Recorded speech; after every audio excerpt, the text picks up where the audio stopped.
બંધ થઈ જાય ત્યારે એ એની રીતે 100% ઉપર સુધી જાય. અને સંતો એમ કહે કે દવાખાનામાં જે પણ સ્વજન હોય તો એ પ્રાર્થનાના બળથી તે પણ સારું થઈ જાય. અને જે પણ કઈ માને ભગવાનને પ્રાર્થના કરે એ પ્રાર્થનાઓ પરિપૂર્ણ થતી હોય. પણ આ મૂળ વાત બધાને વાત સમજાવી તો ખરી ને કે કેમ પ્રાર્થનાઓ ભગવાન આપણી સાંભળે. તો આવી ભાવનાથી જ્યારે પ્રાર્થના કરવામાં આવે ત્યારે આ માલિક એને સાંભળવા વગર પણ કોઈ છૂટકો રહેતો નથી. આ બધી પરમ પવિત્ર વસ્તુઓ છે. એકવાર એ માણસના આત્માની અંદર ફિટ થઈ જાય અને જે ખરેખર જે સદભક્તો હોય એ કોઈ પણ દિવસ પાપ કરવામાં માનતા નથી. કારણ કે જ્ઞાનીને એ ભગવાને ઉત્તમ કહ્યો છે કે જ્ઞાની તો મારો આત્મા જ છે. પણ કોઈ કદાચ એમ વિચારે કે મને શાસ્ત્રોનું જ્ઞાન છે તો આ એક અભિમાન છે. મેં બહુ મોટો મહાત્મા છે તો એ પણ એક અભિમાન છે. પણ ખરું જ્ઞાન કયું, કયા જ્ઞાની ઉત્તમ છે કે એકવાર એ જ્ઞાન થઈ જાય કે બધા જ જીવોની અંદર ભગવાન છે, વિરાજમાન છે, એટલે મારાથી કોઈનું પણ ખોટું કરી શકાતું નથી. એ જ્ઞાન જ્યારે આવી જાય અને એક પણ જીવની જે માણસો હાનિ કરવામાં નહીં માને, બધી જ જગ્યાએ ભગવાનને જોઈ એવું જ્ઞાન જ્યારે માણસોના અંદર આવી જાય તો ત્યારે તે ખરો જ્ઞાની કહેવાય. ને તો આજે આપણે બધા ટીવીમાં ને જોઈએ, ગમે તે ધામવાળા આવી પણ એક 26 વર્ષનો એક બહુ સારો કથાકાર હતો અને તે પણ મોટા પાયા પરનો. પણ જ્યારે પ્રેમની પરિભાષાને માણસો નહીં સમજી જાય તો ધીમે ધીમે ધીમે તેનું મહત્વ ઓછું થઈ જાય. એમની ઉંમર તો 26 વર્ષની હતી પણ બહુ ઊંચી પાયરી પર ખરેખર અમને પણ આનંદ થતો હતો કે ચાલ નાની ઉંમરના છે પણ બહુ સરસ કે આટલો મોટો કથાકાર છે. પણ જ્યારે કોઈક સંત માટે કે કોઈક સમર્થ માટે જ્યારે ગલત બોલ્યો તો ત્યારે એનું મહત્વ એની રીતે જ ઘટી ગયું. એટલા માટે જે સમર્થ છે એ કોઈની પણ ટીકા કે નિંદા કરતા નથી. અને ભક્તિ માણસ ગમે એટલી કરવામાં આવે પણ એવું કહેવાય કે સુખ અને ભક્તિ એ આપણા અંદર જ છે. સુખ અને શાંતિ, શાંતિ પ્રભુના ચરણમાં છે પણ એને ખરીદી શકાતી નથી. એને તો પ્રાપ્ત કરાય, આવી ભક્તિથી પ્રાપ્ત કરી શકાય.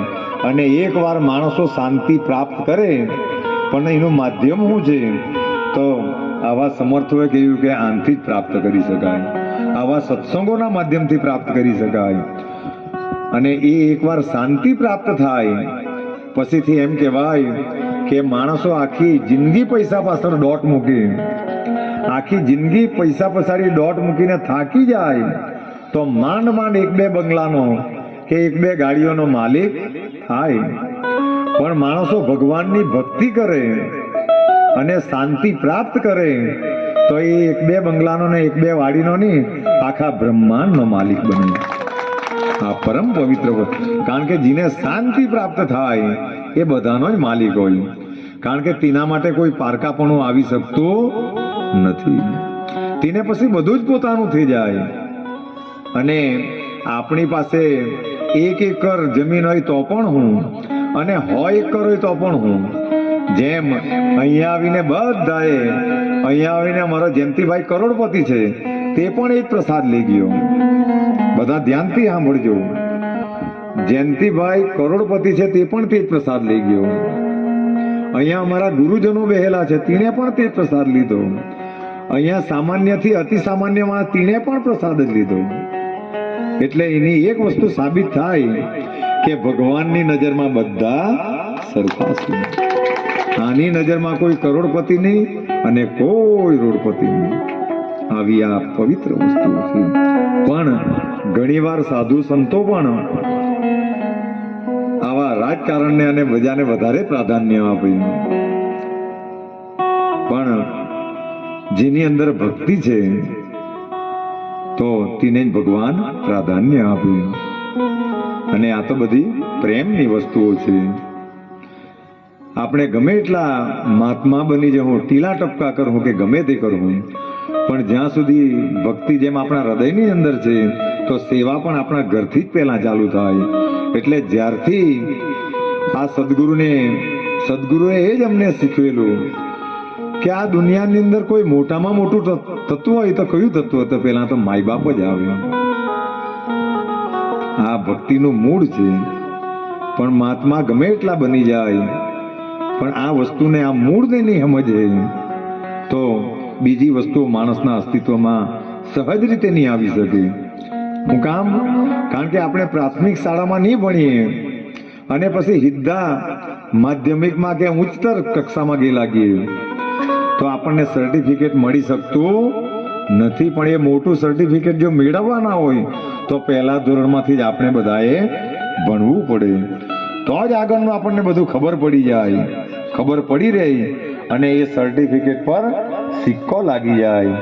એવી રીતે આપણે માય બાપોની સેવા કે આ ઘરથી જ સેવા નહીં ચાલુ કરવું તો ભગવાન કોઈ પણ દિવસ સ્વીકારતા નથી. અને ભગવાને પણ એમ કહેલું કે મારો પણ ચોથો નંબર આવે. પહેલા નંબર પર તો માય જ આવે, બીજા નંબર પર બાપ આવે અને ત્રીજા નંબર પર સદગુરુ ગુરુ આવે અને ભગવાને પોતે એમ કહેલું કે મેં પણ ચોથા નંબર પર આવું. એટલું આ દુનિયાની અંદર મા બાપનું મહત્વ છે. અને એ જ મહત્વ માણસો નહીં સમજે અને પછી સુખ શોધવા દુનિયામાં નીકળે પણ એ મળી શકતું નથી.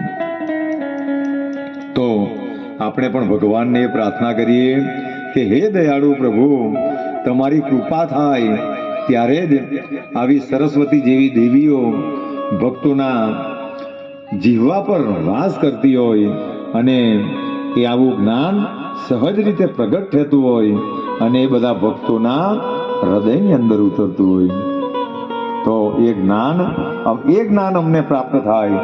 ને તો શાસ્ત્રનું જ્ઞાન તો એને તો અનેકો એની અંદર નામો છે, અનેકો કથાઓ છે, એ યાદ રાખતા રાખતા માણસ ગાંડા થઈ જાય.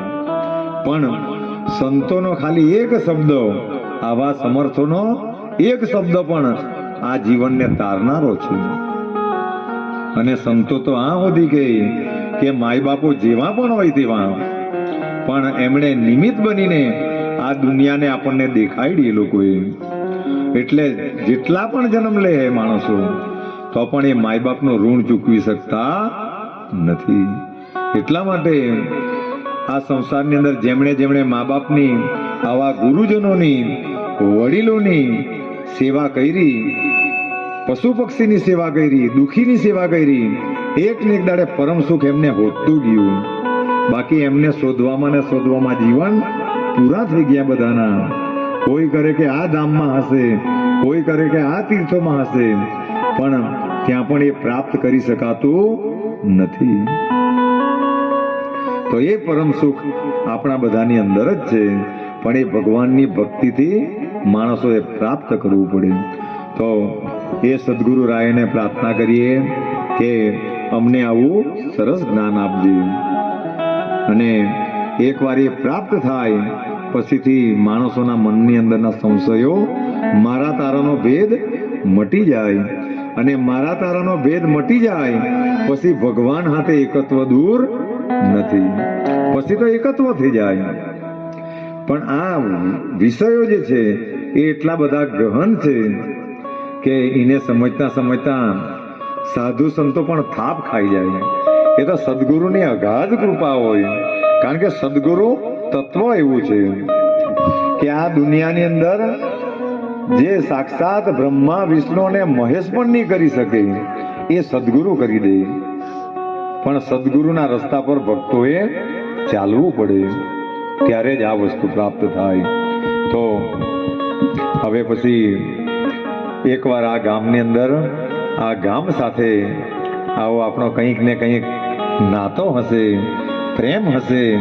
એટલા માટે આ ભૂમિ પર દર વર્ષે આપણને સદગુરુ સાથે બોલાવે તો એકવાર આ પરિવારને પણ શાબ્દિક દિલથી માન આપીએ.